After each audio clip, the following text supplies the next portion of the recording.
Alors on va essayer de faire le test du frein de baume dont je vous avais parlé la dernière fois.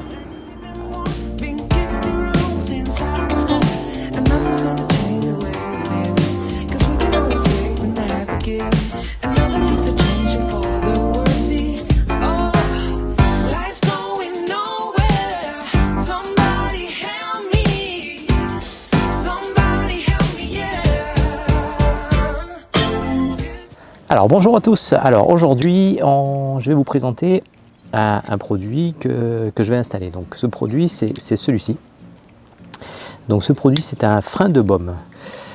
Ça permet en fait en vent-arrière, suivant les types de manœuvres qu'on peut faire, de faire en sorte que la baume ne passe pas d'un côté à l'autre de manière très brutale, qui pourrait soit faire avoir un accident à un de vos passagers, soit abîmer la baume. Une société qui se trouve en France, elle se trouve dans le sud de la France, qui fabrique ce genre de produit. Il y en a de différentes tailles en fonction de la baume et de la taille de votre bateau. Donc ça c'est le plus petit modèle, donc c'est l'avantage d'avoir un bateau comme celui-ci. Donc c'est le petit modèle, je vais vous montrer comment ça s'installe, c'est vraiment pas très compliqué. Ça se prend au niveau de la baume et ensuite ça se prend de chaque côté au niveau des balcons ou des cadènes si vous en avez. Voilà, donc pour ce faire, il faut, pour l'installer, donc ça s'installe sur la baume. Ensuite on a un bout donc que j'ai pris qui part en fait d'une cadène ou d'un balcon, qui passe et qui fait un tour en fait, ou deux tours ou trois tours en fait de cette pièce, et ensuite qui repart en fait vers le cockpit. Donc j'ai également en fait fabriqué cette petite pièce, donc qui a un anneau de friction qui va permettre en fait de renvoyer ce bout au niveau du cockpit. Et en fait, suivant en fait ce que vous souhaitez faire, si vous souhaitez justement que en fait le frein de baume soit très intense, à ce moment-là il faut tendre en fait le bout. D'accord. Et si vous êtes plutôt au près, vous n'en avez pas particulièrement besoin, à ce moment-là, vous relâchez en fait le bout et donc le frein n'a pas d'utilité. Passez au montage et je vais essayer de vous montrer tout ça. Donc voilà, ici on a la baume, on a les différentes possibilités en fait pour fixer le frein de baume qui est ici. D'accord. Donc là, je vais rien toucher pour l'instant et je vais essayer de le positionner à cet endroit. D'accord. Et puis on fera du coup des tests pour savoir si en fait c'est bien positionné et ça ne me gêne pas dans les manœuvres ou dans la manipulation de la grande voile. Si ça fonctionne pas, à ce moment-là je regarderai pour décaler en fait les différents éléments ici du chariot. Alors voilà, donc rien de compliqué, hein. C'est une manille simple qui va se prendre ici, on la passe, on la repasse ici,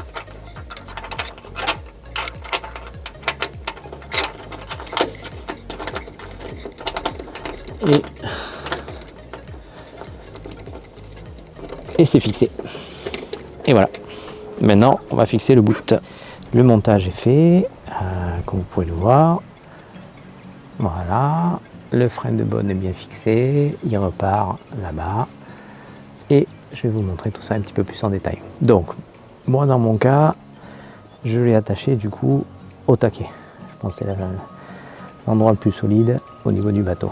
Ensuite, le bout remonte, voilà, et il fait seulement 2 tours au niveau du frein de baume. Pourquoi 2 tours? Parce que c'est le fabricant qui m'a préconisé de ne faire que 2 tours.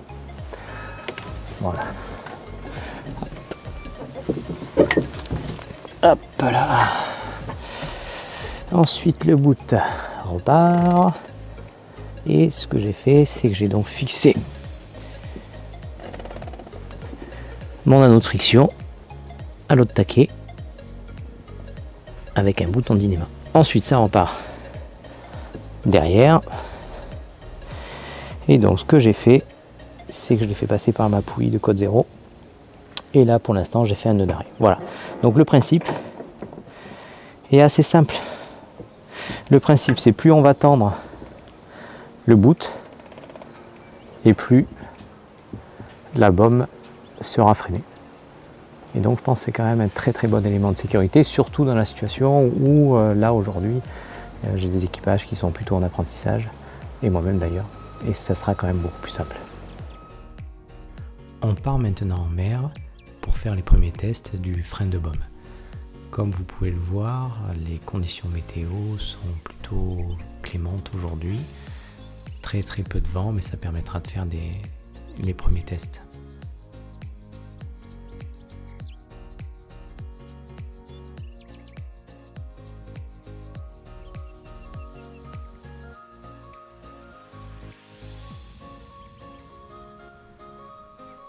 Empannage numéro 1, donc les conditions sont toujours aussi faibles. Donc là en fait on va voir que j'avais réglé le frein de baume de manière légère. La baume va passer quand même assez rapidement d'un côté à l'autre. Par contre en bout de course, ce qu'on remarque c'est que le frein joue très bien son rôle. Et je sais pas si on le voit vraiment à l'écran, mais en fait même la partie écoute de grand voile n'était pas tendue. Donc ça a vraiment totalement très bien joué son rôle.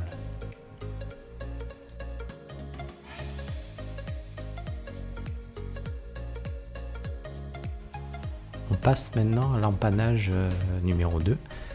Donc là, on peut remarquer que les conditions de vent sont maintenant vraiment extrêmement faibles. C'est pas grave, ça permet de faire un test. J'avais légèrement retendu le frein. Et là, ce qu'on va pouvoir remarquer, c'est que la baume passe d'un côté à l'autre de manière un peu plus freinée que la dernière fois.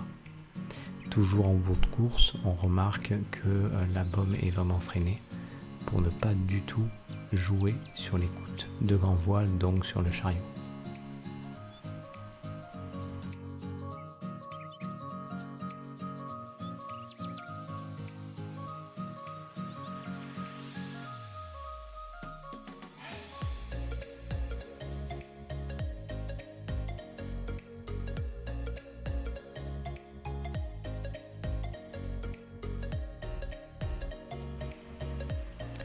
Alors là, j'ai décidé de faire un test sur un virement de bord. Donc en fait, le frein de baume n'est pas du tout préconisé dans ce genre de manœuvre. Néanmoins, j'ai quand même voulu faire le test pour voir si ça pouvait être intéressant. Bon, ça permet de se dire que finalement, on peut le laisser toujours tendu. Et donc du coup, on remarque bien en fait que la baume passe toujours d'un côté à l'autre, mais de manière plutôt souple.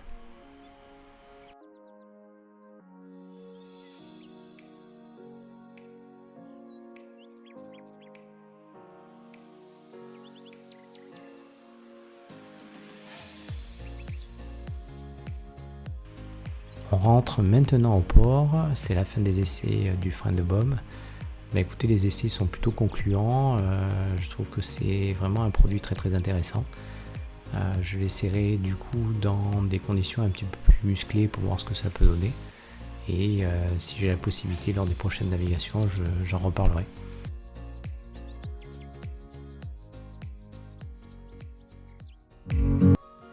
J'espère que la vidéo vous a plu. N'hésitez pas à vous abonner à la chaîne et partager un maximum. Vous pouvez également me suivre sur le compte Instagram Sailing Semiramis. À bientôt!